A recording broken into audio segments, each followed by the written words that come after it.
Good morning, good morning, good morning. It is your girl Nelly Nail coming at you all with another video. I got a quick question for y'all this morning, then I'm going to get on up out of here. When is the last time that you wept? W-E-P-T. When was the last time you wept? For those of you who may not know what wept means, it means to exude liquid, meaning to pour out. It means to cry immensely. It means to let all them emotions out. It means to just simply let it go and just cry. When is the last time you had a good cry? And the reason why I asked that question is because last night I was reading about when Jesus wept.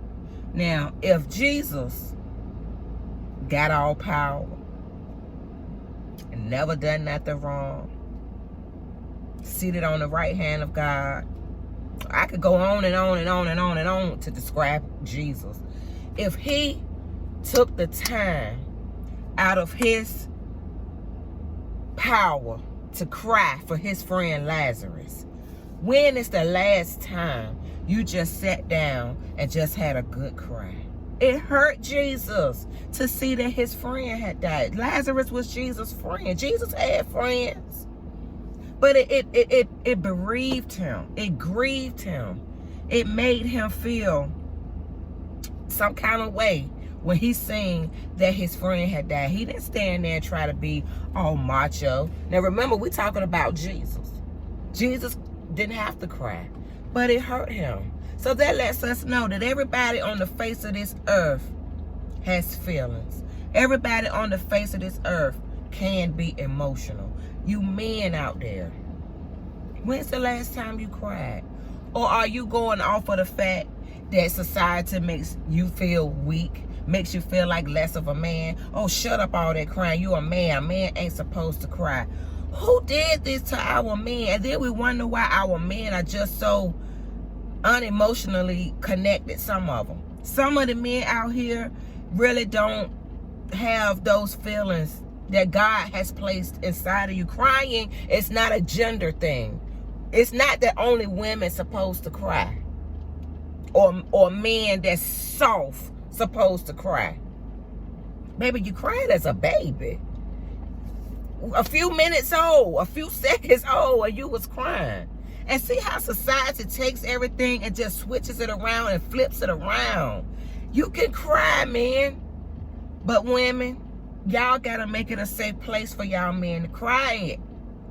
Y'all men have to feel comfortable to come to you and cry. Men carry a lot of emotions in their body, which turns into sickness, which turns into cancer, which turns into heart attacks and strokes. That's why a lot of our men are leaving here early. They are leaving here early because they are carrying around all that stress and stuff inside of their body, and they don't feel like they can release it. Just crying helps you to feel better. Sometimes when you laugh, when you get real excited, you cry. Why? Because the tears are meant to come out. When's the last time you poured out so that God could pour in? Women, when's the last time you really just sat there and just had a good cry? Whether it be you was at a funeral, whether it be you got bad news, whether it be that you was in prayer with the Lord, well, I don't care what it is.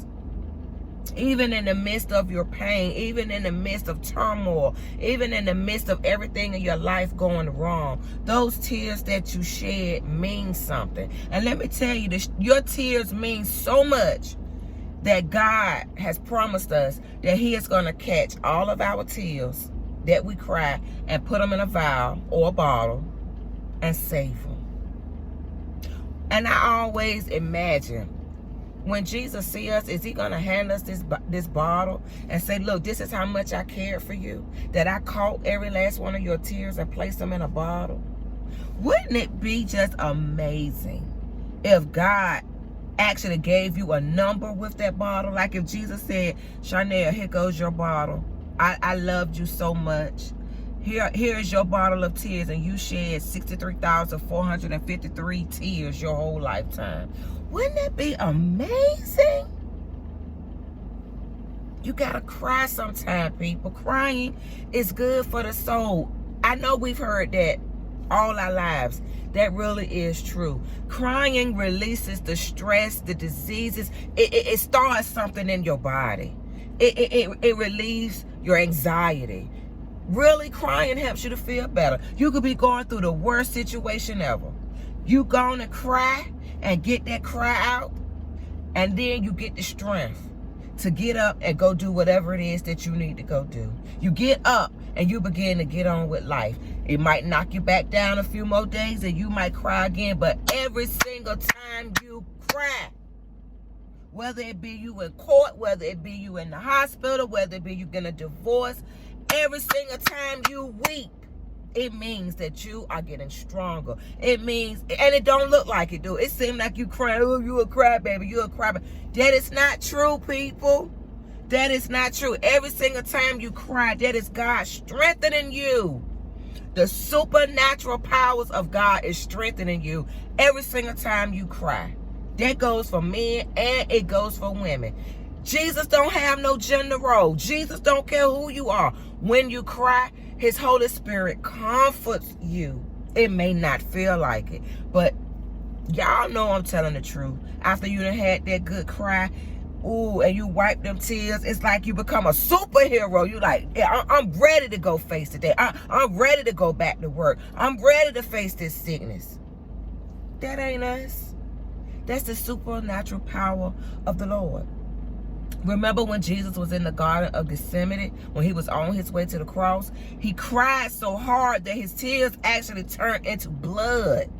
And you think crying don't mean nothing? Men, y'all got to release this stuff out of y'all bodies so that y'all can live longer. We need y'all to be here longer than 65. We need y'all to be here with us. Women, make it safe. Make it safe. Don't you laugh at your man when he crying. When your man is crying, well, if your man come to you with an issue, if your man ever comes to you and shed tears, you should be ashamed of yourself if you make him feel like less of a man. And it could be that you just don't know no better. But I'm here to tell you from this point on, make it a safe place for your man to come cry. Your man don't ever want to feel like he's a wimp or ever wants to be made to feel like he's less of a man. Especially if he's willing to come to you and cry. They carry so much on them, ladies. They're not going to cry. We'll cry just watching a movie, honey. Y'all, we got to do better. We got to relearn a lot of the stuff that was passed down to us, because the older generation, they knew their stuff, but some things just weren't right. Telling a man he ain't supposed to cry, that's not right. Don't do that. If a man wants to cry, that just means that he is in touch with his emotions, and there is nothing wrong with that. There is nothing sissified or nothing feminine about that. Everybody cries. Everybody cries. Men, you don't have to feel no type of way when you cry. To me, you are strong when you cry. Oh my God. To me, that's a turn on. To me, that shows masculinity. When you can tap into your emotions and you can let them tears cry without no shame. Oh my God, that's something. That's powerful. That is powerful. And we don't even realize the power. Jesus cried. Who is more manly than Jesus? Who got more power than Jesus? So if Jesus wept, it's okay for you to weep too. So I want y'all to go into your secret closet, go into your secret place, and just cry it out. I promise you, the supernatural power of God will overtake you and will make that situation better. You got to trust the process. There is absolutely nothing wrong with shedding tears. If Jesus can weep, we can weep as well. And remember, he going to give you back them tears. Now y'all go be great. He going to turn your mourning into gladness. Hey, I feel like preaching this morning. Joy going to come in the morning, y'all. But sometimes we got to cry. And that's why some of us are just so full of attitude and just so full of just anger. Because you need to go somewhere and have a good cry. Y'all go be great.